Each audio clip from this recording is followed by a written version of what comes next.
एका मुलाने येऊन मला सांगितलं का शंकर त्या खोलीत जखमी होऊन पडलाय, आणि म्हणून काहीच विचार न करता मी पळत पळत गेले. बस एवढीच चूक होती माझी. हे बघ रमा, तू सांगितलंयस मला हे सगळं. थांबव आता रडणं. मला माहितीये की तू अजिबात चुकीची नाहीयेस. अहो पण सगळ्यांच्या नजरेत मीच चरित्रहीन झाले. सगळ्यांसाठी मी वाईट ठरले. लोक काय विचार करत असतील माझ्याबद्दल. तू रडू नकोस. मी तुला आधीही सांगितलंय, इतर लोकांशी आपल्याला काय घेणं देणं आहे. मला माहिती आहे ना तू किती चांगली आहेस आणि सरळ आहेस. आणि मला हे देखील माहिती आहे की हे सगळे लोक हे सगळं का करताय, जेणेकरून तुला कशा ना कशा पद्धतीने त्रास होईल आणि तू रडशील. फक्त हाच मानस आहे यांचा. पण रमा, ही वेळ असं रडत बसण्याची नाहीये, धैर्याने लढण्याची आहे. कामावर जाऊयात.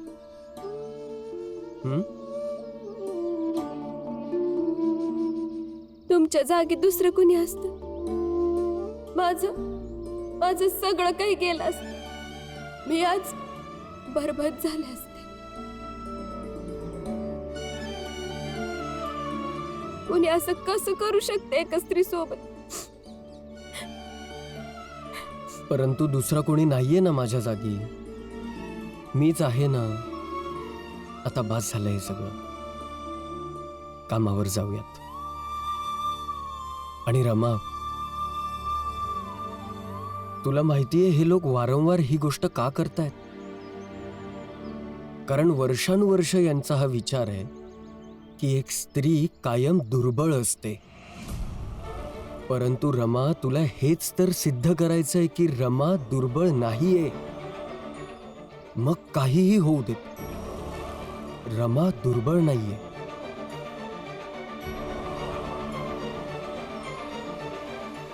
परत रडायला लागलीयस तू. चल, मी एक काम करतो. तुझ्या कामाच्या ठिकाणी तुला सोडतो, तिथून मग मी जातो पुढे. उठ आता, निघूयात.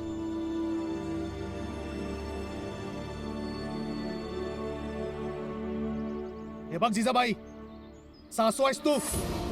तुझ्या सुनेला तुला सांभाळता येत नाही. निदान तिला शिक्षा तरी अशी दे की तिला त्यातून धडा मिळेल, म्हणजे लोकही तुझ्यावर थुकू नयेत. हे बघा, मी तिची सासू नाहीये.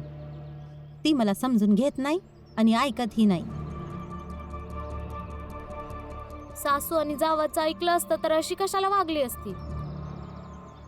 हे बघा, रमानी कुठलीच चूक केली नाहीये, जिला तुम्ही शिक्षा देण्याचं म्हणताय. जा, सर्वजण आपल्या घरी निघून जा. तुमच्या या चाळीत आम्हालाही राहायची हौस नाहीये. फक्त एक लक्षात ठेवा, रमा इथे फिरताना दिसायला नको. कारण घाणेरडं पाणी जिथून जिथून जातं ना, फक्त दुर्गंध येतो.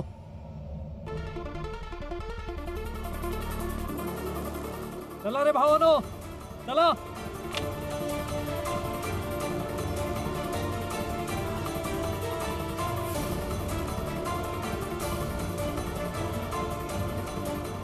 ऐकलं तुम्ही? गलिच्छ पाणी म्हणून गेले ते. कमीत कमी आता तरी समजवा आणि विचार करा या संकटातून कसं वाचायचं हाय. तुझ्याकडून अजून काय अपेक्षा करू शकते? तू तर त्यांचीच भाषा बोलणार ना. घाणेरड्या पाण्याला घाणेरडं पाणी नाही म्हणणार तर मग काय म्हणणार? आणि चाळकऱ्यांनो, ते घाण पाणी नेहमी तुमच्या आजूबाजूलाच राहील. याचा तर काही ना काही चांगलाच हिशेब करावाच लागेल. आणि चाळीमध्ये इतरही लेकी सुना राहत्यात, त्यांच्यावर याचा काय परिणाम होईल? माझं काय, मी तर एकटाच आहे, निघून जाईल.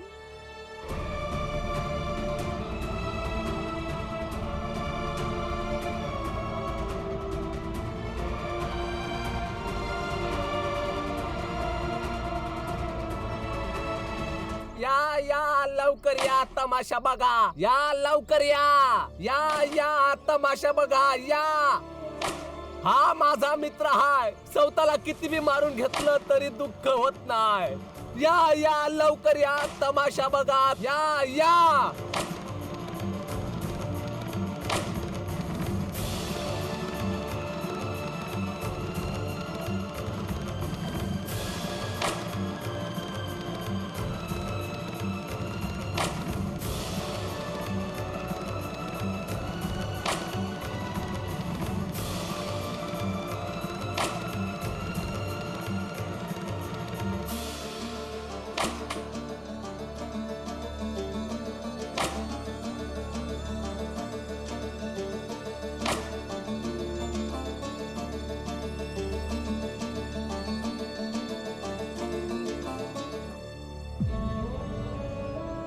काय झाले रमा?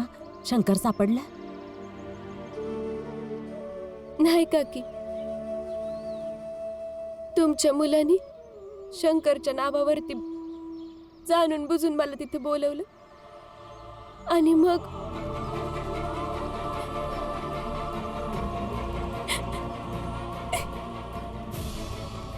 काय झालं?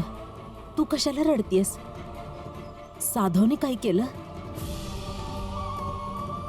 सांग रमा.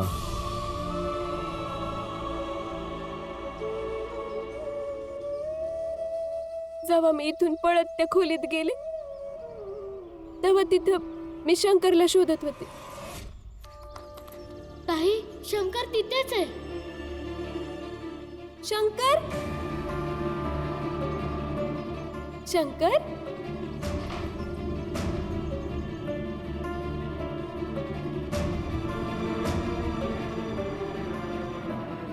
मी तुला काहीच नाही करणार, फक्त बदनाम करून सोडून देणार. तोपर्यंत तू ह्या खोलीत कोंडून राहा, जोपर्यंत बाहेर लोक गोळा होत नाही. यांनी मला फसवून इथे बोलवलं. अरे अरे पकडली गेली तर काहीही सांग. पती असतानाही बंद खोलीत परपुरुषाबरोबर पकडली गेली. मारा हिला, मारा. त्यांनी सगळ्यांसमोर मला बदनाम केलं. परंतु त्या गोष्टीने एवढा फरक नाही पडत. फक्त ही खूप दुःखी होती म्हणून मी हिला इथे सोडायला आलो. ही हिचं काम करेल आणि मी देखील कामाला जातो. जा. रमा, माझ्या मुलाच्या वतीने मी माफी मागते. नको काकू, तुम्ही माफी मागण्याची काही एक गरज नाहीये. जा रमा. तूच आहेस ना भीमराव? हो. काय झालं? काही नाही. बघायचं होतं की कसा माणूस आहेस जो आपल्या पत्नीला परपुरुषाबरोबर बंद खोलीत पकडल्यावरही राग नाही आला, रक्त नाही उसळलं. जर तुझ्या जागी मी असतो तर पत्नीचा गळा दाबला असता. पण तुम्ही नाही आहात ना माझ्या जागेवर. पण आम्ही तर आमच्या जागी आहोत ना, म्हणून आम्ही तुला इथं राहू देणार नाही. अरे काय करते? काय? रमा. अरे अशा भिकड माणसाला रोज दगडाने ठेचलं पाहिजे. चल रे. तुम्हाला लागलंय, ते लई दुखत असन. तुम्ही घरी जाऊन आराम करा. काय नाही झालंय मला. तू काम कर. मी सांगतेय ना, तुम्ही जाऊन आराम करा. मी म्हणालो ना रमा, काही झालं नाहीये मला. रमा, तुम्हा दोघांना घरी जायला पाहिजे, नाहीतर बाहेर लोक असे त्रास देत राहतील. जा जा रमा.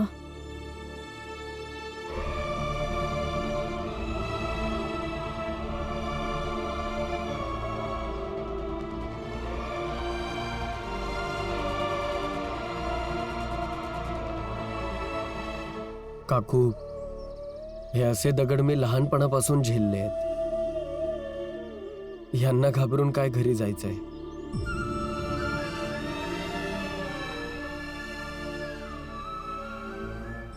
रमाची काळजी घ्या. निघतो मी.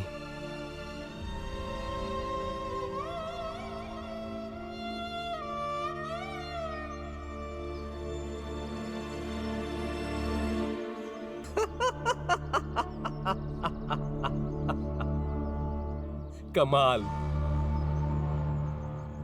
कमाल झाली आहे साधव तुझ्याकडून.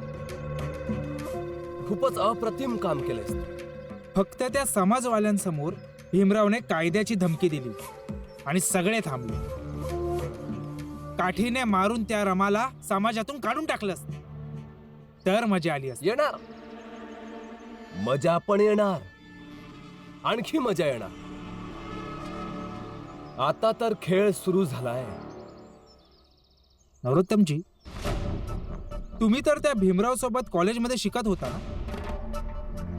तुमची आणि त्याची जुनी दुश्मनी आहे. तुम्हाला एक गोष्ट विचारायची होती विचार. की हा भीमराव नेमका कोणत्या मातीचा बनला? त्याला काहीच फरक पडत नाही की लोक त्याच्या पत्नीबद्दल काय काय बोलतायत. जर कोणी माझ्या पत्नीला चरित्रहीन बोलेल तर मी तर तिचा खून करून टाकेन. बरोबर बोललास. कोणाच्याही चरित्रहीन पत्नीला जगण्याचा कोणताच अधिकार नसतो साधव.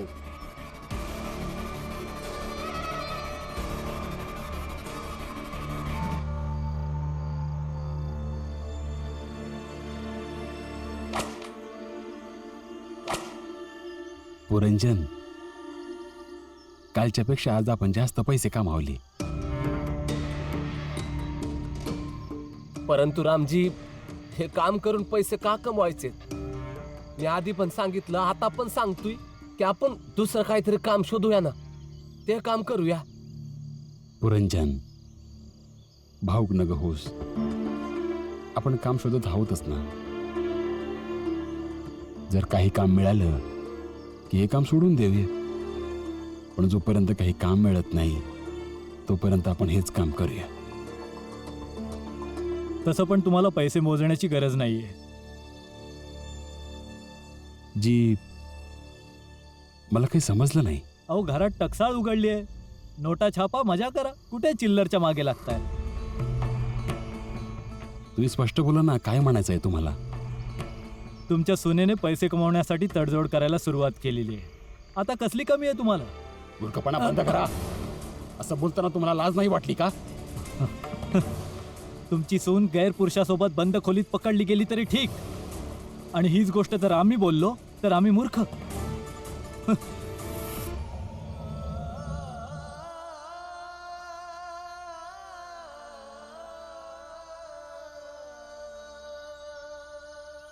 रमा,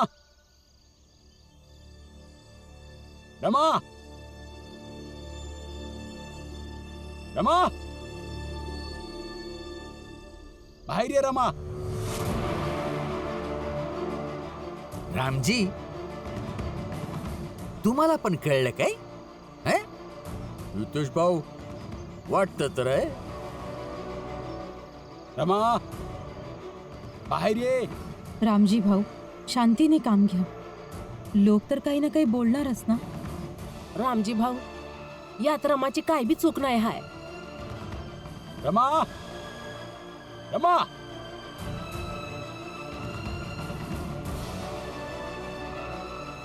जी बाबा.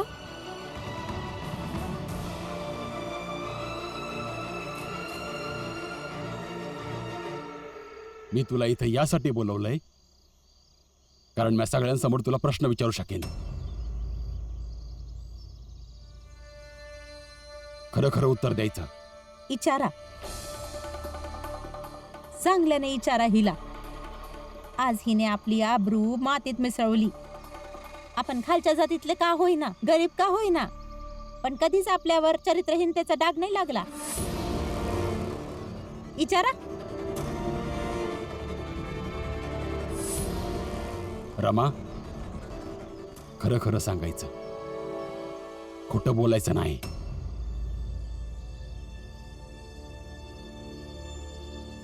तू ठीक तर आहेस ना पोरी?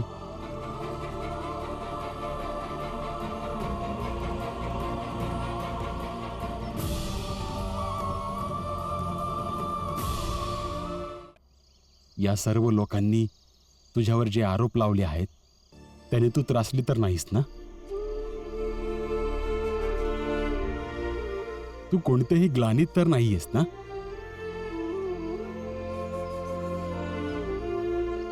रमा, काय विचारतायत बाबा? उत्तर दे. मी ठीक आहे बाबा. आणि ह्यामुळे ठीक आहे कारण मी लई भाग्यवान आहे. का मला तुमच्यासारखे सासरे मिळाले आणि ह्यांच्यासारखा नवरा.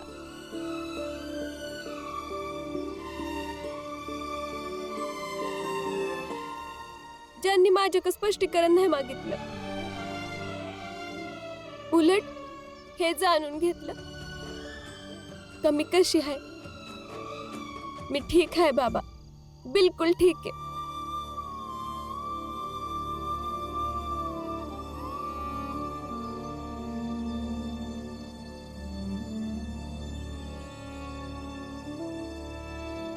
बस पोरी, हेच उत्तर पाहिजे होतं मला. आणि हेच उत्तर सगळ्यांसमोर पाहिजे होतं. कारण मी सगळ्यांना सांगेन की माझी सून, माझा पोरगा आणि मला तुमच्या फालतू बोलण्याचा काही फरकच पडत नाही.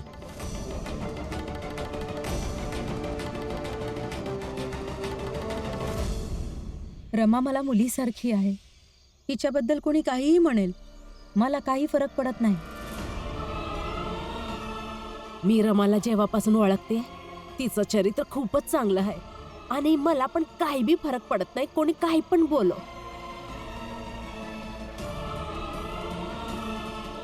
तर जा इथून आणि जे करायचंय ते करा. पण पुन्हा या गोष्टीवर काही बोललं जाणार नाही. का नाही बोललं जाणार? तुम्ही तर निघून जाल सकाळी. लोक येऊन आम्हाला बोलतील, जसे आज आम्हाला बोलून गेलेत, विचारून गेलेत मला की कशी सासू आहे मी. काय उत्तर देऊ? बोला ना.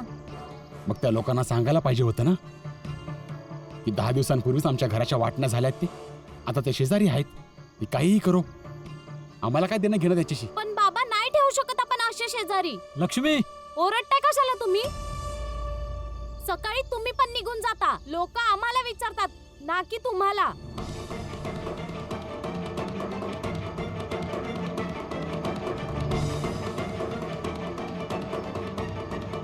बाबा नाही आवडत आम्हाला असे शेजारी. लक्ष्मी, आवडत नसेल तर उत्तर देऊ नकोस. काही जबरदस्ती नाहीये, पण स्वतःच्या तोंडून इतकं विष ओकत नको जाऊस. चला. खरे, आम्हाला पण असे शेजारी नकोय. बरोबर बोलताय हितेश भाऊ. जर असे शेजारी आपल्या चाळीत राहिले तर आपल्या लेकी बाळींवर वाईट परिणाम होतील. रामजी, एक मेहरबानी करा, एक मेहरबानी करा आम्हा चाळेवाल्यांवर. जसं तुम्ही भीम आणि रमाला वेगळं करून ठेवलंय ना, तसंच भीम आणि रमाला या चाळीतून बाहेर काढा, काढून टाका. हितेश, काही बोलू नकोस. असं कसं घरातून बाहेर काढतील आणि कशाला काढतील? हितेश भाऊ, भीम आणि रमाला या घरातून मी नाही काढणार. मग काहीही होऊ दे.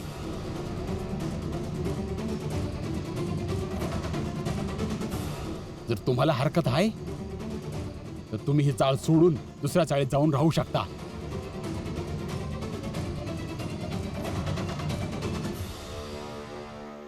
कधीपर्यंत पळणार या प्रश्नांपासून? हजारो प्रश्न आहेत त्यांचे आणि त्या हजारो प्रश्नांचे उत्तर फक्त एकच आहे. तुम्ही तुमच्या सुनेला काही मानत असाल, पण तिला चरित्रहीनतेची शिक्षा तुम्ही स्वतः तिला द्यायला पाहिजे.